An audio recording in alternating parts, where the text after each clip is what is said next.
اور اصحاب کہف اللہ نے فرمایا کچھ لوگ کہتے ہیں 5 تھے 6 تھے اور کچھ کہتے ہیں 7 تھے، 8واں ان کا کتا ہے۔ اے محبوب آپ فرما دیں ان کی صحیح تعداد اللہ ہی کو معلوم ہے۔ 7 لوگ تھے نوجوان، اور ذوالقرنین ان کے بارے میں پھر میں بتاؤں گا۔ اصحاب کہف کے بارے میں مختصر سی بات بتا دیتا ہوں۔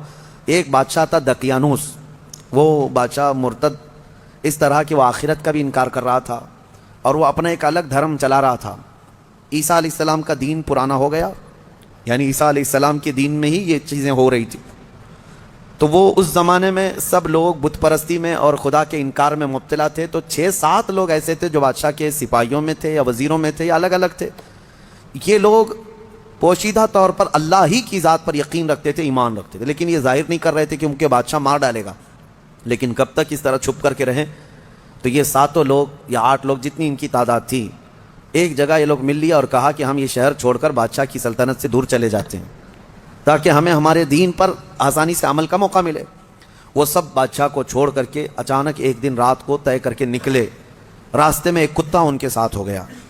انہوں نے کتے کو کہا کہ یہ کتا کہیں بھوکے گا تو ہم کو پکڑوا دے گا، اس کو چھوڑ دو۔ تو کتے نے فصیح زبان میں کہنا شروع کیا کہ میں بھونک کر پکڑوانے کے لیے نہیں بلکہ میں تمہاری حفاظت کے لیے ساتھ چل رہا ہوں۔ اللہ نے اس سے زبان دی، یہ واقعہ موجود ہے۔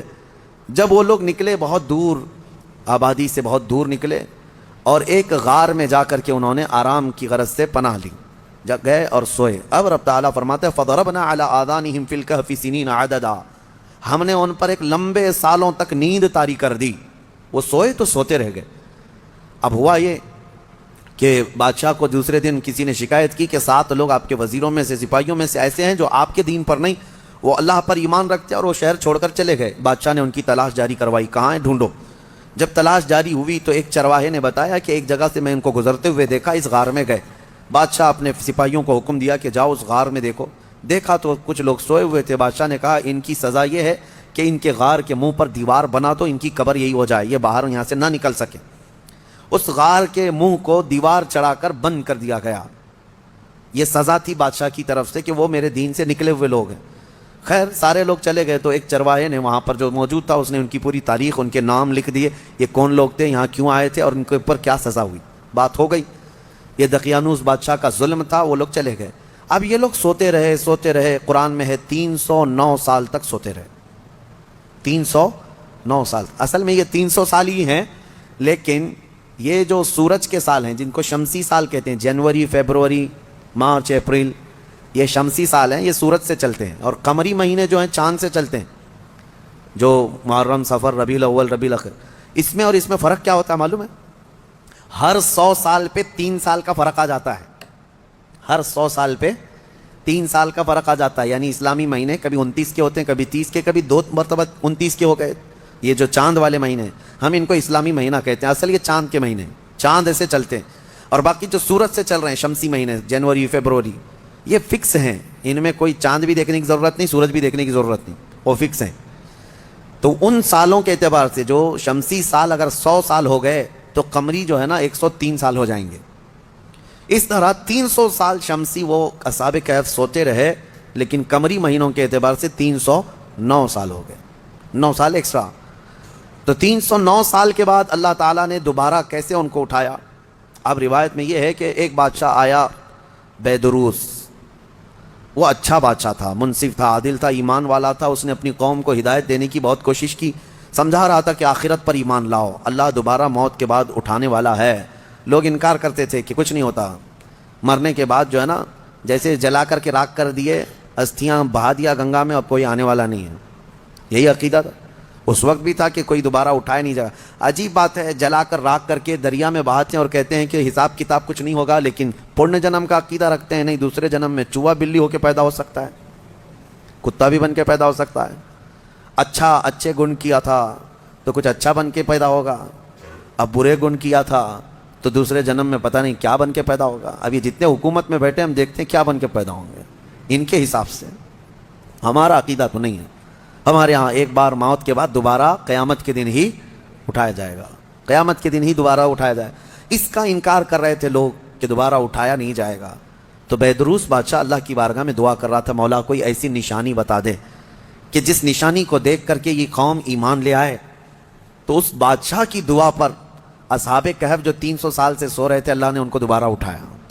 وہ اٹھے، انہوں نے آپس میں ایک دوسرے کو سوال کیا کہ ہم کتنے دن کب سے یہاں سو رہے ہیں. کسی ساتھی نے کہا صبح آئے تھے، دوپہر ہو گئی ہے. کسی نے کہا نہیں تھوڑا زیادہ سو لیے. بعد میں پھر انہوں نے اپنی نشانیاں دیکھی، ناخن بہت بڑے، بال الگ سے دکھ رہے ہیں. انہوں نے کہا کچھ تو معاملہ ہے، اللہ بہتر جانتا ہے ہم کتنے دن یہاں ٹھہرے رہے. ایمان والے تھے. ان ساتھیوں نے ایک اپنے ساتھی کو پیسے دے کر کے بازار بھیجا کہ بھوک بہت لگی ہے، کھانا لے آؤ. دیکھیں اللہ دوبارہ زندہ کر رہا ہے تو کھانے کی بھوک بھی ہے. انہیں بھیجا اور اس کو یہ کہہ کر کے بھیجا کہ خبردار کوئی بھی تمہارے اوپر نظر نہ ڈالے بادشاہ کی پولیس، کہ اگر وہ بادشاہ کو پتہ چل گیا تو ہم سب کو گرفتار کر لے گا. وہ 300 سال پہلے کی بات بول رہے ہیں. اس اپنے ساتھی کو بھیجا اور وہ چھپتے چھپتے شہر میں آیا اور کھانا لیا. کھانا لے کر کے اس نے پیسے دیا تو دکان والے نے دیکھا پیسے یہ کون سے 300 سال پہلے کے پیسے.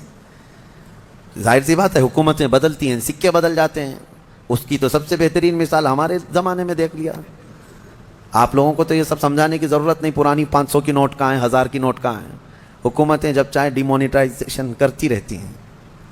بہرحال تو وہ سکے جو ہے دیکھ کر کے دکان والے نے پوچھا تھا اچھا وہ چاندی اور سونے کے ہوا کرتے تھے. پوچھا کہ یہ تمہارے ہاتھ کہاں سے آئے؟ کہا یہ میرے اپنے پیسے ہیں. دکان والا امانت دار تھا، اس نے دکان میں کھڑا کیا اور جا کے پولیس کو خبر کر دیا. پولیس کو خبر کر دیا اور کہا کہ میرے پاس ایک ایسا آدمی آیا ہے، لگتا ہے اس کے ہاتھ میں کوئی پرانا خزانہ ہاتھ میں آیا ہے، لہذا اسی لیے میں آ کر کے تم کو خبر دے رہا ہوں. اس زمانے کا کوئی بہترین ٹپر ہوگا وہ. جا کر کے پولیس کو پہلے سے ٹپ دے دیا. ہیں بہت سارے لوگ. اور مجھے تو افسوس اس بات کا ہوتا ہے کہ ہم پر یہ بلیم بھی کرتے ہیں کچھ بڑے لوگ کہ آپ کے محلے ٹپروں سے بھرے ہوئے ہیں. یعنی پولیس کو کہ مخبر جاسوس مسلمان محلوں میں بہت بھرے ہوئے ہیں. یہ سب دوسرے لوگ ہم سے کہتے بھی ہیں. خاص کئی لوگ اسی کام میں صبح و شام کر رہے ہیں. اب تو لوگوں کو شرم بھی نہیں آتی، فخر سے کالر چوڑا کر کے بولتے ہیں ہاں ٹپ دیتے ہیں، جاسوسی کرتے ہیں. کس کی؟ مسلمانوں کی. اللہ انہیں ہدایت عطا فرمایا. تو وہ بیچارہ دکان والا پولیس کو جو جا کر کے خبر کر دیا، پولیس پوری آ گئی بادشاہ کی. لیکن کون سے؟ اب کے بادشاہ کی، بیدروس کی. یہ اصحاب کہف میں سے جو لے کے کھانا لینے آئے تھے ان کو پکڑ لیا. کہا کہ تمہارے پاس یہ پیسے کہاں سے آئے؟ کہا یہ میرے اپنے پیسے ہیں، میرے اور بھی ساتھی وہاں انتظار کر رہے ہیں. بادشاہ کے سامنے لے کر کے حاضری پیشی کر دی پولیس نے. بادشاہ نے پوچھا یہ کیا ہے، کہاں سے آئے ہو؟ انہوں نے اپنا واقعہ بتایا.